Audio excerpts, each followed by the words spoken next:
नमस्कार, आप देख रहे हैं कैपिटल न्यूज। मैं हूं प्रफुल्ल गिरी।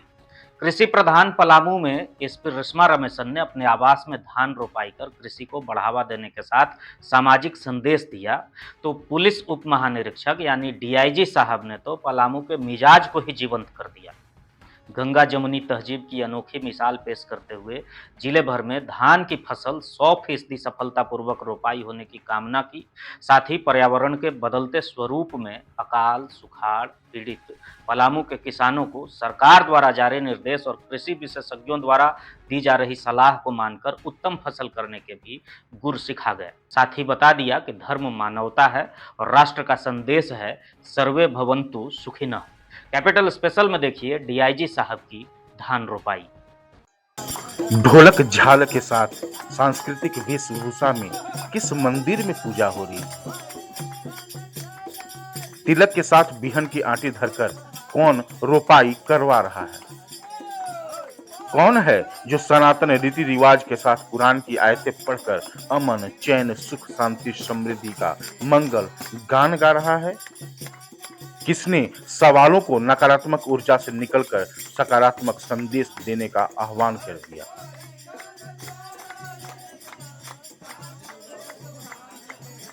आप चौंक जाएंगे।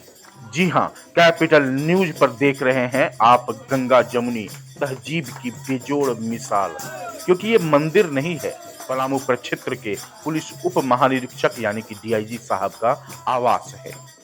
परिसर कोई धार्मिक स्थल नहीं बल्कि धान का खेत है और कर्ता धर्ता नेतृत्व करता डीआईजी नौशाद आलम है। जब पलामू के सांस्कृतिक वेशभूषा में अपने आवास में बने धान की खेत में रोपाई करने अनोखे अंदाज में उतरे तो हर कोई उनकी सौहार्द के संदेश की सराहना करने लगा। ढोलक झाल के साथ बैगा बन पुरोहित के साथ गांव गंभीर को जागृत कर सुख चैन एवं धन धान्य की रक्षा करने का आह्वान किया। वहीं इंद्रदेव एवं माता अन्नपूर्णा की आराधना कर जिले की समृद्धि के लिए मंगल कामना की।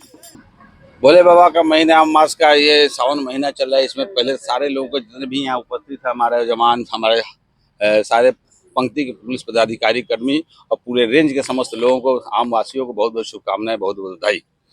चूँकि ये हम आवास में प्रवेश किए हैं, उसके बाद देखिए कि राज्य सरकार के द्वारा ये जगह जो दिए गए पर्याप्त जगह है, लेकिन आजकल उसका सदुपयोग नहीं हो पाया था। कहीं न कहीं झाड़ी उड़ी था बहुत। अब बरसात का समय भी चल रहा है, कीड़ा मकोड़ा से हम लोग को बचना भी है। तो मैंने जितने भी हमारे होमगार्ड के जवान हैं, हमारे सिपाही है, सब लोग आपस में हम लोग मिलके फटीक ड्यूटी करके सबको साफ सफाई किया। ऐसा प्लॉट इस कैंपस में 3 है। एक तो एक ए नंबर है, बी नंबर उधर है, सी नंबर उधर है। तो हमने प्लान किया कि क्यों नहीं हम लोग इसका सदुपयोग करके यहाँ धान का अभी पैडी ट्रांसप्लांटेशन चल रहा है तो इसका किया जाए। और मेरे को पसंद रहता है, चूँकि हम एग्रीकल्चर बेस्ड है, एग्रीकल्चर किए हुए हैं, तो अभी सेंटेड राइस बासमती है, सुगंधा है, कतरनी है, ये सब का हम लोग को बीज तलाश करवाया। हमको सरकार के द्वारा जो यहाँ एग्रीकल्चर जो हम लोग का संस्थान है हॉर्टिकल्चर, उससे हम लोग को बीज मिल गया और सरकार, और मैंने फिर इसको आज ट्रांसप्लांट कराया। सब लोगों के आपस में मिलजुल के सब कराया। इस दौरान डीआईजी नौशाद आलम का पहनावा जहां सनातनी था, वहीं उन्होंने कुरान की आयतें पढ़ प्रकृति संचालित करने वाली शक्ति को दुनिया में अमन चैन एवं प्रेम भाईचारा बनाए रखने का माध्यम बताया। साथ ही जता दिया कि धर्म कोई भी हो, मानवता की राह पर चलना ही एकमात्र विकल्प है।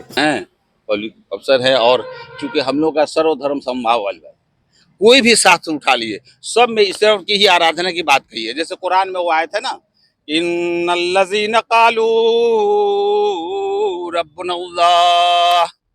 रब्बुनल्लाहु सुम्मा इस्तक़ामू ततनज़्ज़लु अलैहिमुल मलाइकतु अल्ला तख़ाफू वला तहज़नू वअब्शिरू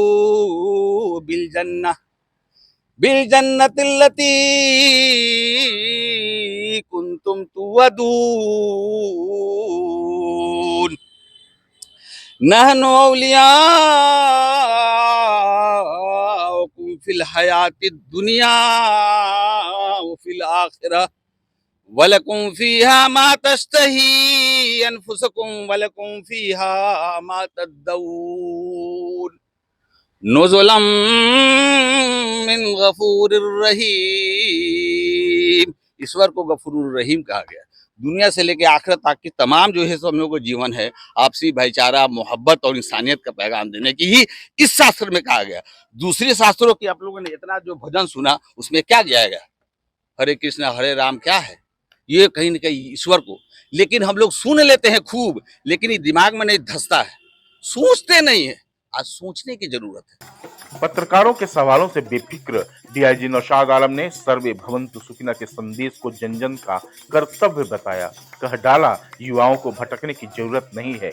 जैसे जलवायु परिवर्तन के साथ फसलों के उत्तम बीजों का उपयोग कर अकाल सुखाड़ से निजात मिल सकता है, वैसे ही मानवता के राह पर चलकर प्रेम, भाईचारगी और अमन चैन को कायम किया जा सकता है। इसलिए जितना है समय का सदुपयोग हो और सही डायरेक्शन में एनर्जी लेवल नौजवानों को जाना चाहिए। अब तभी ना वही ना कर्णधार हमारे समाज के होंगे। आज हमारे नौजवान जो है सो विचलित हो गए हैं किन चीजों में? ये रंडराइट खा रहे हैं, तो जो है सो नशीली दवाओं का सरकार के द्वारा, राज्य सरकार के द्वारा आह्वान किया जा रहा है कि भैया ये सब काम मत करो, सब मत बेचो। बेचने वाला भी बेच रहा है, मान नहीं रहा, खाने वाला भी खा रहा है। अरे यार, समाज के लिए सोचो, कोई तो सोचे। कौन सोचेगा? आपका भी बच्चा उसमें शामिल होगा, किसी का भी हो सकता है तो ये समाज का, लेकिन हम लोग को सोचना पड़ेगा। इसीलिए ये आपसी भाईचारा और मोहब्बत के साथ ये पैगाम है, और हम लोग मिलजुल के कोई भी फेस्टिवल होगा यहाँ पर, कोई भी सब उसका निदान हम लोग मिलजुल के करेंगे। सोशल पुलिसिंग, पब्लिक फ्रेंडली और जनप्रतिनिधियों को सम्मान देने की नई परिपाटी का डीआईजी नौशाद आलम ने पलामू में शुभारंभ कर नए नवेले अधिकारियों को अफसरशाही का नया पाठ पढ़ा दिया। अपने बातों से प्रशासनिक महकमा की निष्पक्षता को बता भी दिया और स्थानीय रिवाज से धान रोपनी करके जता भी दिया कि समाज को ढालने से पहले खुद ढलना पड़ता है, जिसकी चहुओर प्रशंसा जारी है। Bureau capital news.